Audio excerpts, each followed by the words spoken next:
Hello dear students, मैं हूं आपका तुषार सर और मैं लेकर आया हूं आपके लिए एक बहुत ही important chapter of class 10 biology जो आपके एग्जाम पॉइंट ऑफ व्यू से इम्पॉर्टेंट है as well as it bit of difficult and technical words are there, जिसके कारण ये चैप्टर बहुत ज़्यादा क्या होता है, डिफिकल्ट होता है। अगर आप नीट का प्रिपरेशन करने वाले हैं इन योर फ्यूचर तो ये चैप्टर आपके लिए बहुत इंपॉर्टेंट है। आप कोई गवर्नमेंट एग्जाम देने वाले हो, रेलवेज का या पुलिस का या आईएएस का, तो ये चैप्टर बहुत इंपॉर्टेंट है क्योंकि इस चैप्टर में हम पढ़ने वाले हैं ब्रेन के बारे में, नर्व सेल के बारे में, रिस्पॉन्स स्टिमुलाई, एनी गेसेस। हम कौन से चैप्टर की बात कर रहे हैं? हम बात कर रहे हैं आपका कंट्रोल एंड कोऑर्डिनेशन चैप्टर। बहुत ही इंपॉर्टेंट चैप्टर है कंट्रोल एंड कोऑर्डिनेशन। क्या जानते हैं आप कंट्रोल एंड कोऑर्डिनेशन के बारे में? तो सपोज चैप्टर स्टार्ट करने से पहले मैं आपको कुछ कंडीशंस बताता हूँ। सपोज अभी विंटर का सीजन चल रहा है, विंटर में आप लोग को ठंड लगती है तो आप लोग क्या करते हो? स्वेटर वियर करते हो। समर में आपको गर्मी लगती है तो आप क्या वियर करते हो? आप कुछ वियर नहीं करते हो, आप टी शर्ट वियर करते हो और क्या ऑन करते हो? फैन ऑन करते हो। ठीक है। अगर नॉर्मल टेम्परेचर है, स्प्रिंग है, तो आप नॉर्मल रहते हो। तो बॉडी में कुछ ना कुछ चेंजेस हो रहे हैं आपके विथ रिस्पेक्ट टू सराउंडिंग। इस प्रॉपर्टी को कहते हैं स्टिमुलस। इस प्रॉपर्टी को क्या कहते हैं? स्टिमुलस और या रिस्पॉन्स टू स्टिमुलाई। तो कोई भी लिविंग ऑर्गेनिज्म की 5 प्रॉपर्टी है, जैसे growth, moment, reproduction, metabolism and consciousness. Consciousness का मतलब होता है response to stimuli which is the defining property of a living organism. सबसे इंपॉर्टेंट प्रॉपर्टी है। अगर आप इन्वायरमेंट के साथ चेंज नहीं हुए या अपने आप को बदला नहीं तो आप सर्वाइव नहीं कर सकते। आप अपने आप को सर्वाइव नहीं कर सकते। सपोज आप कॉफ़ी पी रहे हो और सडनली आपकी फिंगर कॉफ़ी में डिप हो गई, आपको क्या लगेगा? गर्मी लगेगी, आपको तेज लगेगा, आपको हीट लगेगा और आप क्या करोगे? अपने हैंड को क्या करोगे? वहाँ से पुल। यही रिस्पॉन्स को क्या कहते हैं? Response to stimuli. आपको शॉक लगा तो आप अपने हैंड को क्या करोगे? पीछे। आपको टेम्परेचर, आपकी बॉडी में हीट बढ़ गया तो आपको क्या आएगा? स्वेट, आपको पसीना आएगा। ठीक है। अगर ठंड ज़्यादा लगेगी तो आप क्या करोगे? शिवरिंग करोगे, आप कँपाओगे।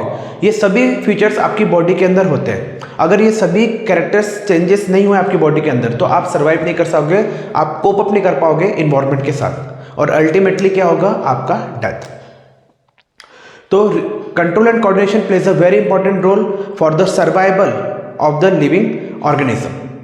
इस चैप्टर में हमको डिफरेंट मोमेंट्स के बारे में पढ़ना है कि डिफरेंट कंडीशंस में आपकी बॉडी कैसी मूवमेंट शो करती है। एनिमल्स नो डाउट सबसे ज़्यादा मूवमेंट शो करते हैं, प्लांट्स मूवमेंट थोड़े कम शो करते हैं। प्लांट के अंदर जो मूवमेंट्स होते हैं उसको कहते हैं ट्रोपिज्म। उसको क्या कहते हैं? ट्रोपिज्म। तो आपने देखा होगा सनलाइट, जहाँ पे भी सनलाइट है, सपोज सनफ्लावर है, सनफ्लावर जो है वो सनलाइट की तरफ फेस करके दिखता है। ठीक है। इस प्रॉपर्टी को कहते हैं फोटोट्रोपिज्म, मतलब प्लांट का सनलाइट की तरफ बेंड होकर ग्रो करना। इस प्रॉपर्टी को क्या कहते हैं? फोटोट्रोपिज्म। आपने देखा है रूट्स हमेशा डाउन टू अर्थ फ्लो करते हैं या डाउन टू अर्थ क्या करते हैं? ग्रो करते हैं। कभी देखे रूट्स को हवा में उड़ते हुए? नहीं, क्योंकि इस प्रॉपर्टी को कहते हैं हाइड्रोट्रोपिज्म। जो रूट्स है वो वाटर की तरह अट्रैक्ट होता है। एक प्रॉपर्टी होती है आपकी जियोट्रोपिज्म, मतलब टूवर्ड्स ग्रेविटी। फिर अगर मैं आपको पिंच करता हूँ, मैं आपको चुटकी लेता हूँ तो आपको क्या होगा? आपकी बॉडी में पेन होगा।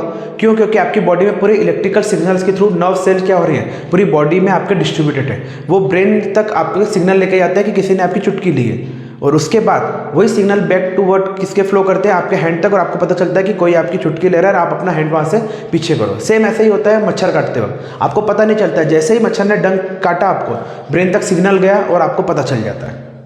ठीक है। फिर हमको इस चैप्टर में हमको ब्रेन के बारे में पढ़ना है। 2 टाइप के नर्वस सिस्टम होते हैं, सेंट्रल नर्वस सिस्टम और एक होता है आपका पेरिफेरल नर्वस सिस्टम। ब्रेन के अलग अलग पार्ट्स होते हैं, फोर ब्रेन, हिड ब्रेन और मेन ब्रेन। इनके क्या फंक्शंस होते हैं? हार्मोन्स क्या होते हैं? एंडोक्राइन हार्मोन्स क्या होते हैं? एक्सोक्राइन हार्मोन्स क्या होते हैं? तो ये चैप्टर बहुत ही इंटरेस्टिंग होने वाला है। ये मेरा आज का पहला इंट्रोडक्शन लेक्चर था इस चैप्टर के बारे में और जल्दी ही इस वीक के अपकमिंग एंड तक, इस वीक के लास्ट तक मैं इस लेक्चर के, इस चैप्टर के सभी वीडियोस पोस्ट कर दूंगा एट माय यूट्यूब चैनल।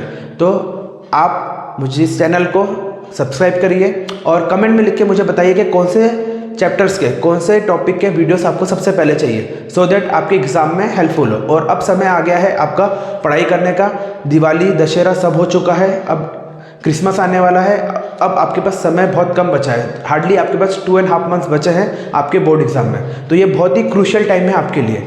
तो आप बहुत मन लगा के मेहनत करिए। बाकी मैं तुषार सर आपका पूरा सपोर्ट करूँगा, आपको पूरा गाइड करूँगा। Free to ask any doubt in the comment section, और पर्सनली मेरे को मैसेज करके भी आप पूछ सकते हो। Thank you.